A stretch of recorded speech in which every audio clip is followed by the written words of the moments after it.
요한 장로는 미혹하는 자, 곧 적그리스도에 대해 성도들이 어떻게 처신해야 하는지를 명확하게 가르쳤죠. 시주로 요한 서신을 쓴 핵심의 이유가 바로 당시에 유행하고 있었던 영지주의자들, 적그리스도를 경계하기 위해서 이 서신들을 기록을 한 것이죠. 그래서 그들을 성도들이 어떻게 대해야 하는가, 똑같은 사람이고 뭐 그들이 하나님을 안다라고 하는 말 때문에 그들도 용납해야 되는 거 아니야 라고 이야기하지만, 그들의 핵심은 예수가 그리스도인 것을 부인하기 때문에 결코 우리와 다르다라는 것을 강조한 것이죠. 그래서 그들을 집, 즉 성전에도 들이지 말고 또 그들에게 인사도 하지 말아라. 그들과 교제하지 말라. 왜 그렇습니까?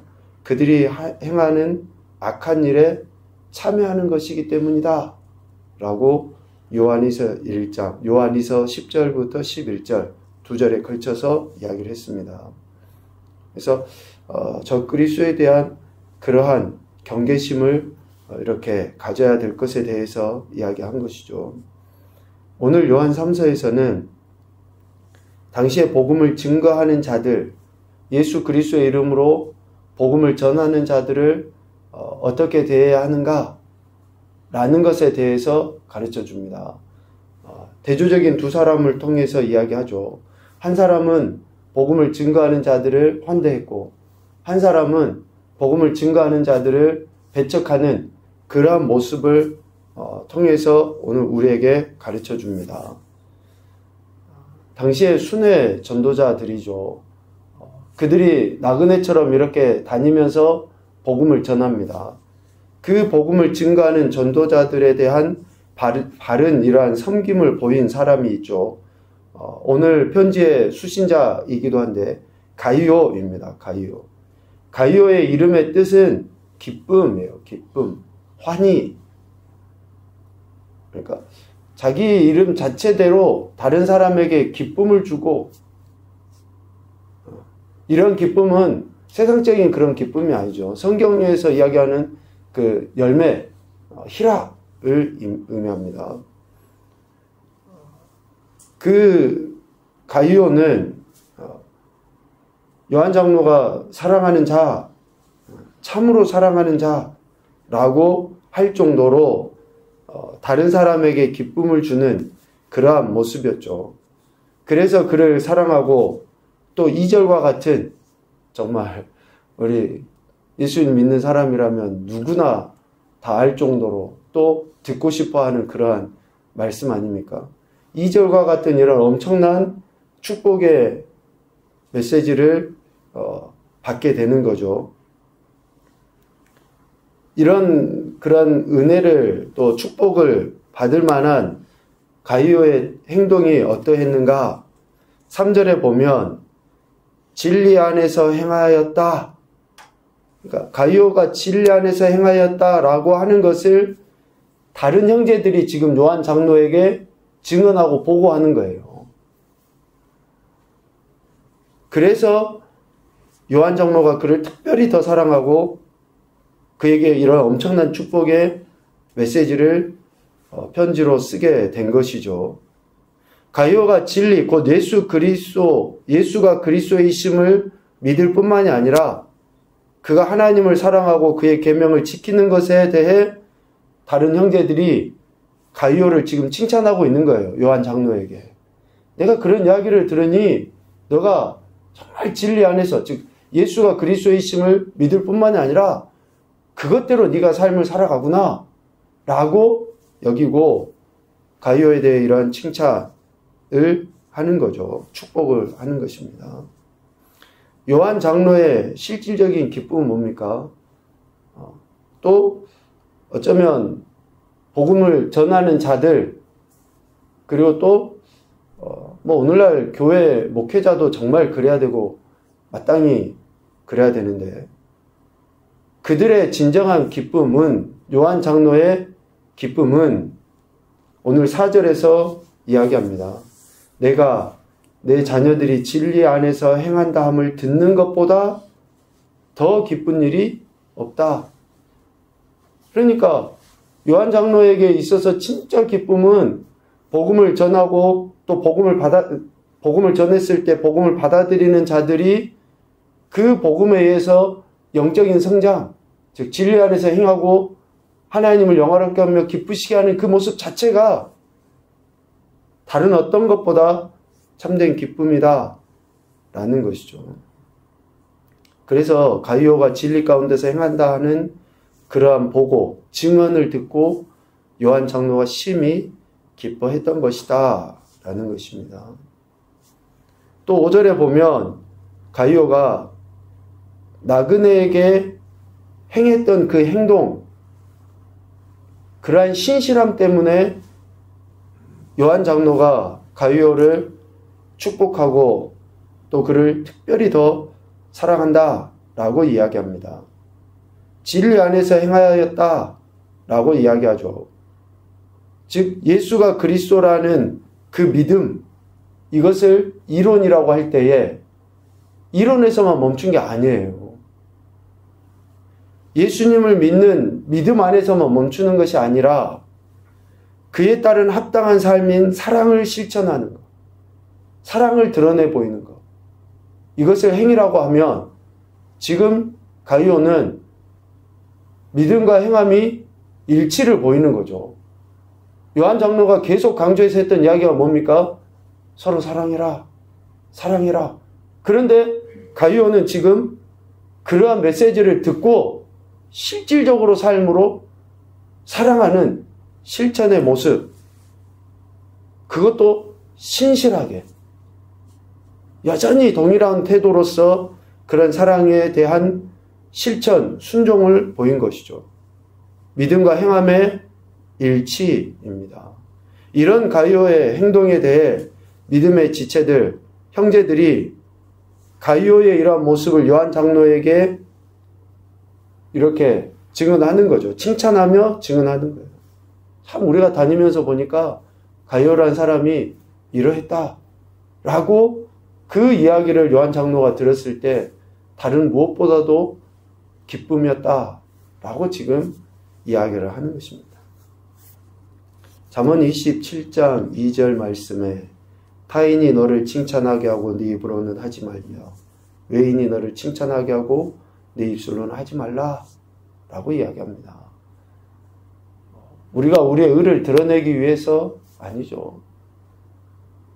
하나님의 영광을 위해서 지음받은 우리들이 말씀에 대한 바른 태도를 취하면 자연스럽게 칭찬과 인정을 받게 되어 있습니다.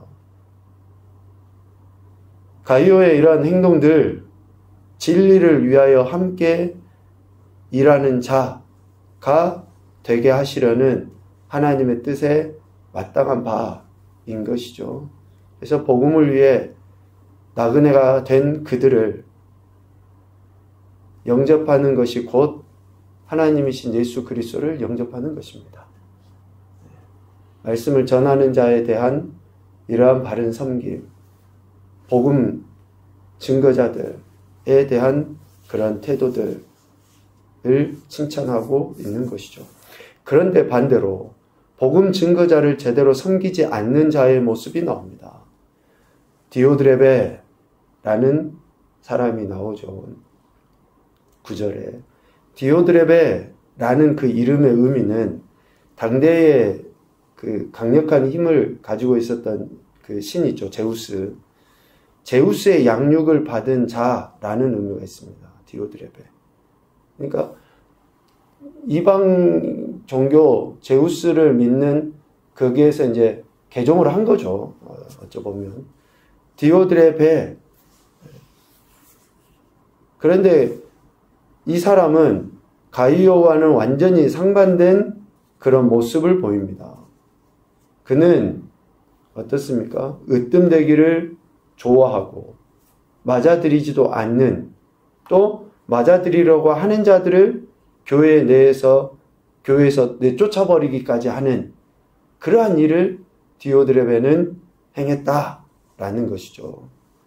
으뜸되기를 좋아하였다라는 것은 모든 일에서 자신의 명성, 야심을 성취하게만 급급한 사람이에요. 교회 안에도 이런 사람들이 있습니다. 교회에서 무엇인 일이든지 하는데 자기를 드러내요, 자기를. 그렇다 보면 결국은 다른 사람에게 불편을 끼치게 되죠. 진리에서 벗어난 거죠. 그런데 이게 진리에서 벗어난 뿐만이 아니라 세상적으로도 그래요. 도덕적으로도, 양심적으로도. 여러분 관계를 맺고 있는 안 믿는 사람들이 자꾸 자신을 드러내면 어떻습니까? 그 사람 불편하거든요. 근데 진리 안에서, 교회 안에서 그렇다 그러면 더더욱더 옳지 않는 것이죠. 그리고 또 하나는 디오드레베는 우리를 맞아들이지 않았다. 즉 복음 증거하는 자를 맞아들이지도 않습니다. 영접하지 않았다라는 거죠. 이것은 단순히 환대를 해주지 않았다 차원의 문제가 아닙니다. 우리가 그한테 갔는데 먹을 것도 안 주더라 이런 차원의 문제가 아니에요. 받아들이지 않았다, 맞아들이지 않았다라고 하는 것은 복음을 전하는 자들의 권위를 거부했다라는 겁니다. 복음을 전하는 자들의 권위를 거부했다는 것은 결국은 뭡니까? 그를 세우신 예수 그리스도를 거부한다라는 거예요. 그렇기 때문에 매우 디오드레베의 이러한 태도가 책망받을 만한 태도다라는 것이죠. 예수님께서 허락하신 사도의 그 권위를 무시하고 거부하는, 그래서 이러한 행동은 복음 증거자를 비방하고 또 오히려 그렇게 형제들, 맞이하는 형제들조차도 무시하는, 그래서 오늘 10절에 내쫓아버렸다라고 이야기하잖아요. 맞아들였던 형제들을. 그러한 이렇게 하나님의 영광을 가리우는 태도를 보이는 것이죠. 요한 장로는 이렇게 가이오나 디오드레베 이 두 사람을 대조해서 이야기하면서 고면합니다. 11절 사랑하는 자여 악한 것을 본받지 말고 선한 것을 본받으라. 선을 행하는 자는 하나님께 속하고 악을 행하는 자는 하나님을 배웁지 못하였느니라. 우리 개역 개정 성경으로 보면 악한 일을 행하는 자는 하나님을 배웁지 못하였느니라 라고 과거형으로 지금 쓰고 있습니다. 저는 이게 옳다고 생각합니다. 하나님을 만나고 하나님을 경험한 자는 어떻습니까? 당연히 그 삶의 태도가 바뀌어지게 돼 있어요. 하나님, 사랑이 하나님이시고 우리를 긍휼히 여기셔서 은혜 베풀어 주신 그 하나님을 만난 사람은 디오드레베와 같이 할 수 없는 거죠. 진짜 예수님을 믿는다 라고 하는 것은 믿음에 따른 삶의 태도가 드러나 보이게 되어 있다라는 것이죠.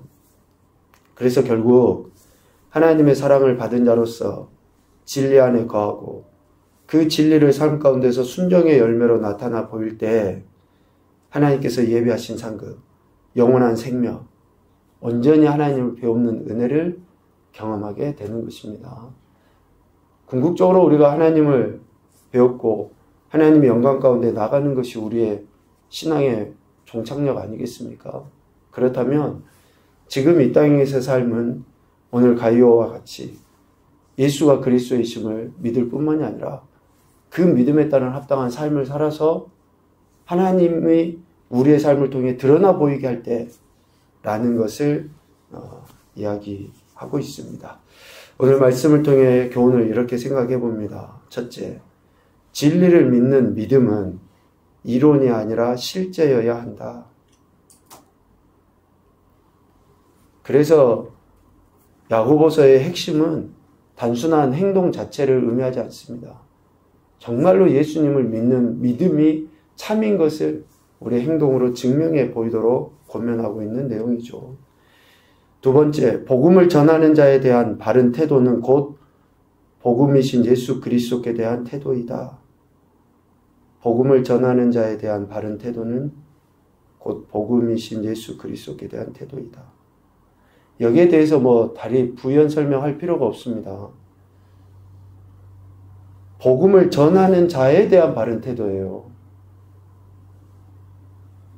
복음을 빙자해서 자기를 전하는 자, 아닙니다. 거짓 이단이나 적그리스도 계속 이야기해 왔지만 예수 그리스도를 전하는 자에 대한 바른 태도입니다. 여러분 잘 분별하셔야지 됩니다. 마지막 하나, 세속적인 으뜸이 아닌 믿음 안에서의 겸손이 최고이다. 진짜 성공이 무엇인가? 사람들은 세상적인 성공, 으뜸되기를 좋아하지만 예수님께서 우리에게 가르쳐 주신 복음을 전하는 자들이 우리에게 보여주신 삶의 태도를 보면 무엇이 진짜 성공이고 무엇이 으뜸인지를 알 수 있습니다. 그래서 날마다 우리가 예수 그리스도 안에서 겸손함으로 나갈 때에 그 말씀이 진리가 우리의 삶을 통해 육화, 드러나 보여지게 된다라고 생각합니다. 오늘도 저와 여러분에게 구원을 주신 하나님께 또 복음을 전하는 자들에 대한 합당한 태도를 통해서 하나님의 영광을 드러내는 귀하고 복된 인생들이 되시기를 주님의 이름으로 축복합니다. 아멘.